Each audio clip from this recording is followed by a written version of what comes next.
Coach Diaz, is that you? Yes. And can you hear me? I can barely hear you. A million times. How about now? Is this better? Yeah, that's fine. Oh, perfect. We are working on that. Well, Coach Diaz, we really want to thank you for taking the time to come on our CR Live broadcast. Absolutely glad to be with you. Yeah, and just like in the last podcast, we're going to start out with presidential trivia. No, I'm just kidding. Obviously, we're here to talk about the U.S. Open. I got to get you laughing at the get-go. I think we have to start here because, Coach, you looked really good on that ESPN screen during the Isner match. Did you realize you were going to be the center of the camera's attention? No, not at all. I don't know that I was, but I appreciate you commenting on that. No. I mean, I heard from a couple of friends that, yeah, looking good on TV, but that was not my focus there. It honestly is just a wonderful opportunity to see John, in a phenomenal setting there.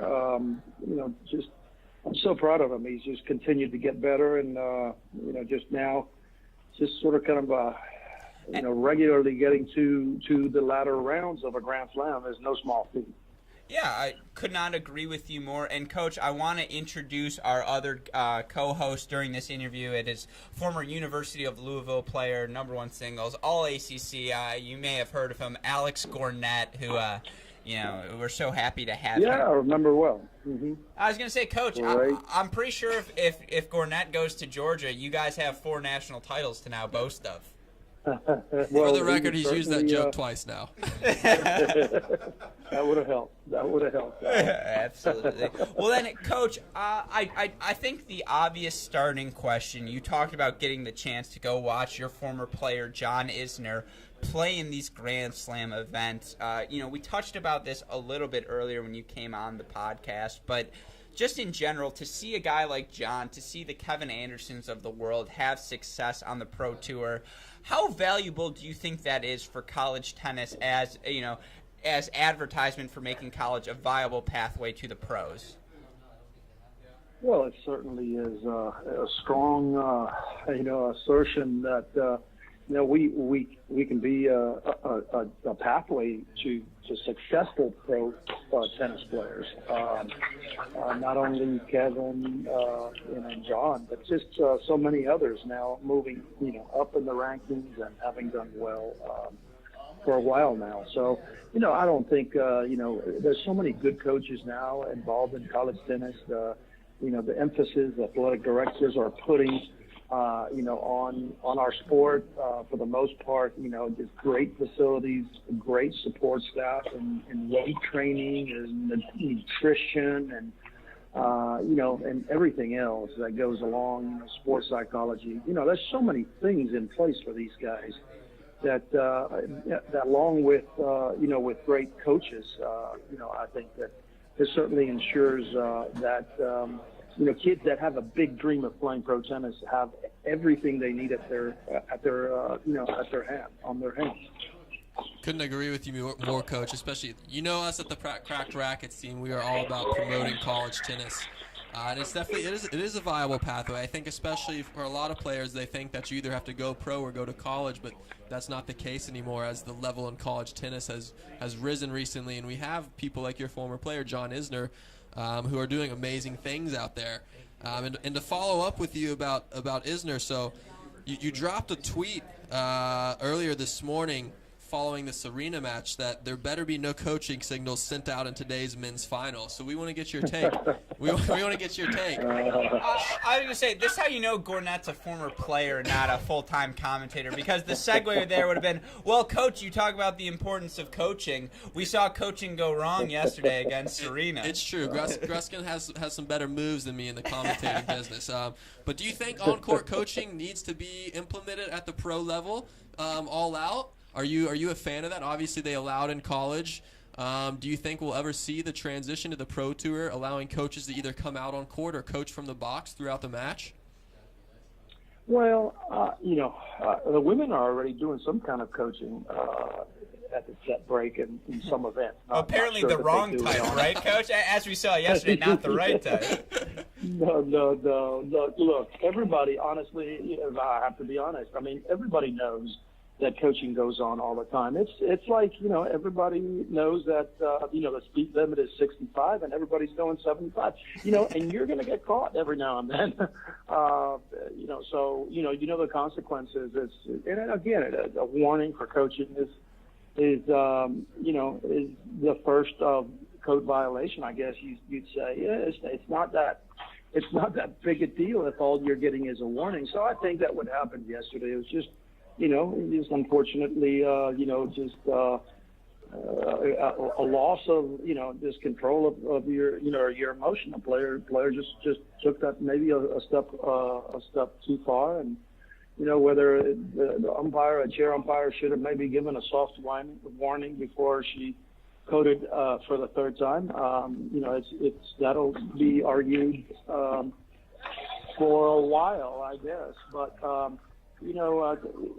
Tony, Uncle Tony has been coded plenty of times. You just know the consequences, and you control yourself after that happens, or your coach. Sometimes, hey, listen, it's happened to me. I went from college coaching to coaching. To being on site for a Davis Cup match for my son down in Puerto Rico. And, I was saying more than good shot and come on. And honestly, I didn't mean to thwart the rules or whatever, but I probably went over that line, and I was quickly warned, to stop doing it. And so, it happens all the time. And we just, unfortunately, I think the stakes obviously are very high, and the nerves are very, very tight. They're highly strung, and I probably just, momentarily just got out of control there. Well, Coach, I'm full of myself on the transition, so I almost started to laugh beforehand. But you talk about, getting to watch John in the box. I mentioned you were a TV superstar, but I will say it looked like everyone in the crowd was sweating all week long. And so, on that note of the heat rule being instituted, look, I grew up playing tennis. Gornett grew up playing tennis. Dabbled. You have coached in Georgia, where it's never going to get hotter than the summers in Georgia. How do you think the heat rule has affected these players playing in the tournament? And do you think the heat in New York has been overblown to the point where maybe it reflects poorly on our players on tour from this event? Well, I mean, look, our players on tour have never been fitter, okay? So the physicality of our game is... Coach, you haven't seen footage of you from the late 70s, early 80s. You were pretty fit. Yeah, well, we've all been fit at one point of our lives. Unfortunately for me, it's been too long ago. It was brutally hot over there. To be honest with you, I think in some of these stadium courts, it was more of the air not moving. I mean, it's just in that ash court, it is mind blowing. When I was down there, I was by the net post when John played Del Potro, and honestly, it's no air moving there. It's just so humid. There's got to be a way to hopefully improve that. You got 25,000 people in this little dome, and everybody's breathing on top of each other, honestly, and it's very hot. And I'm wondering whether there could be any improvement as far as just getting some air movement. I know that in the new Armstrong court, they have these little slits under every seat in that stadium, and they pump air in. And that stadium seems to have some kind of air movement. It was actually it was warm, but it was not just impossible when John played. Who was it? The Canadian boy? Raonic. Yeah, Raonic. And so again, there seemed to be a lot more air movement in that court than we had in Ash. Now, that's one side. Now, on the other side, I was there for the juniors, and I was watching one of my players. One of our commits. I was going to say, we talked to Coach Radini earlier, and he mentioned no names. Yeah, we're not mentioning names. So I was out there watching a junior match, and the match was suspended after one player came back from being down 0-5. First set of the match, he comes back to 4-5 on serve, and the match gets suspended. And I looked, and it's 92 degrees. It's not 100. It's not 98. It's 92 degrees. And I understand there's a measurement procedure for ITF or Grand Slam events. I think it's a Grand Slam policy. So the match got suspended, but I don't know if we're just maybe going a little soft here as far as suspending play for 3 hours. Come on, Coach. Do you think the ATP got it right then by? I agree with you. To full out suspend play, I can remember times playing down in Macon, Georgia. I'm sure you've visited there, where there's not an ounce of air swirling on those bottom courts. We called them the pit. That's right. And then up in New York, so I mean, I can understand a 10-minute break either in between the second and third set, or after the in between the third and fourth set. But I think I could for juniors. I could even understand having a 10-minute break for every set. I don't care. But I would agree. A full-out suspension is excessive. Yeah, I thought it was.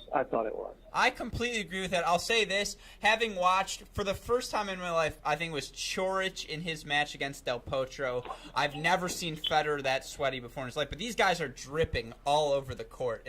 It's both disgusting and subtly impressive. I don't hate it, but Coach, we so appreciate you taking the time to come on the show. I have to ask, U.S. Open aside, the college season, the 2018-2019 season has started. You've been able to practice with the guys now during the school year. How's the team looking? How are we feeling about the 2018-19 Georgia Bulldogs? Well, I'm excited to work with these guys. We're showing a lot of progress in many areas. We're actually right now in the middle. I'm here at the course, and we're in the middle of the Southern Intercollegiate Tournament. I think we've had this tournament here for 48 years. So it's our first event, and I'm encouraged by what I'm seeing out here. So we've got a lot of fun ahead of us and a lot of work ahead of us, but I think this is going to be a fun year. Coach, I've got a question for you. I need you to settle a debate that we've been having among the CR crew here. So a lot of people claim, and I'll be honest, I count myself in this camp, that the ACC has become the dominant tennis conference. And at the NCAA level, obviously you have the SEC, you have the Pac-12, you have these other conferences. Help us out here. Is the SEC the best? Is the ACC the best? What do you think? I think the ACC has come a long way, obviously, in the last few years. But for many of those last 8 or 10 years, they at first had one or two pretty good teams. I think now you are adding more and more teams that are becoming highly ranked teams. So, hey, it's a closed debate. I'm gonna let you experts kind of debate all you want. I like the political response. I'm flattered that we're the experts. I really appreciate you saying. I'm just gonna let the chips fall where they may here. But I think the SEC will have an outstanding year this year. I'll just quit on that one. How about that? I'm glad to hear. I was going to say we're very good friends with, I don't know if you've met Chris Halioris of College Tennis Ranks. He would say strongly his Mississippi State Bulldogs, they're good enough to carry any conference. So he'll appreciate that answer. I want to ask you one more before we let you go. Obviously, it's the U.S. Open men's singles final today. That is, the last major event of the year. You saw Juan Martín Del Potro play in studio. You've seen all of these guys all week long in this final. Djokovic, Del Potro. Who are you looking for? Who do you have as the winner and why? And keep in mind, you don't have to recruit either of these guys. So I want the straight answer, not the professional mumbo jumbo.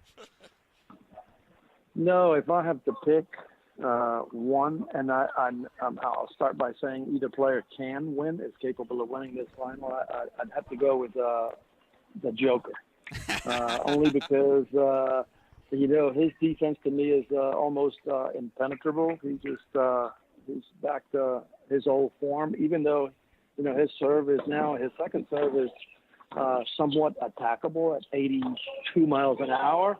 I think his defense is so incredible. I think he kind of just finds a way to get back to neutral, and from there on, it's kind of hard to put the ball by him. Although, that Del Potro forehand, when it heats up, it's awfully hard to stay with. But I think Nolan is probably a little bit too well-rounded as a player. I think that's a fair answer. I honestly half expected you to say, well, both of these guys are great, but I'm still taking John Isner. I just think Isner's the guy in this matchup, and I wouldn't have blamed you at all. I think that would have been a great answer.